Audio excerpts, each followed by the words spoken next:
Pemirsa, Ketua Bidang Hukum dan HAM DPP Partai Perindo, Tama S. Langkun meminta Kejaksaan Agung menyelidiki aliran dana dalam kasus dugaan korupsi BTS Bakti Kominfo.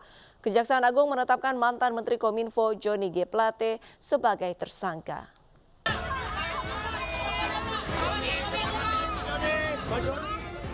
Dalam kasus yang menyeret Menkominfo Johnny G. Plate ini, kerugian negara ditaksir mencapai 8 triliun rupiah.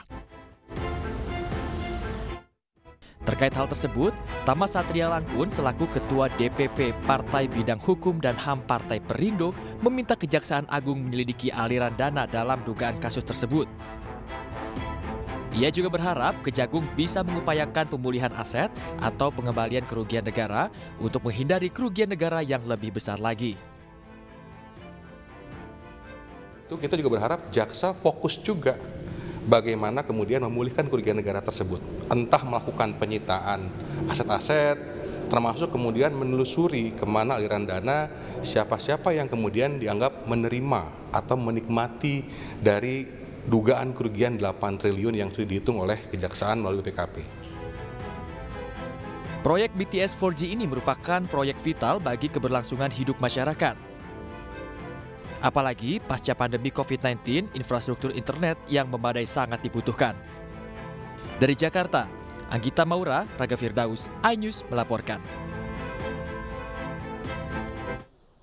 Wali Kota Solo, Gibran Rakabuming Raka menegaskan tidak ada persoalan dengan PDI Perjuangan terkait pertemuannya dengan Prabowo Subianto. Ia juga meminta pihak manapun tidak perlu panik ataupun takut akan pertemuan dirinya dengan capres manapun, karena Gibran tidak memiliki manuver politik apapun.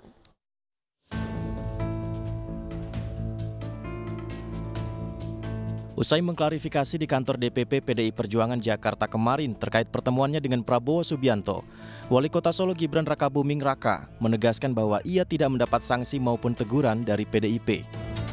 Gibran juga menyatakan dirinya tidak memiliki pasukan sehingga tidak mungkin melakukan manuver apapun. Ia berharap tidak ada pihak yang panik.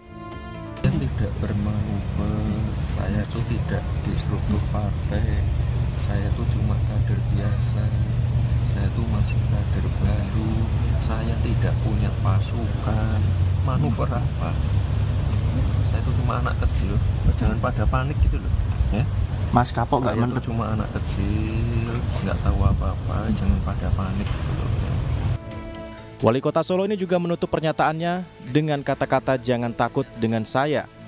Hal ini menegaskan ia tidak ingin pihak manapun panik atau takut akan pertemuannya dengan pihak calon presiden manapun dipolitisasi. Mas rasa wedi karo. Tapi kan jadi ini Mas. Saya rasa wedi karo aku, rasa panik.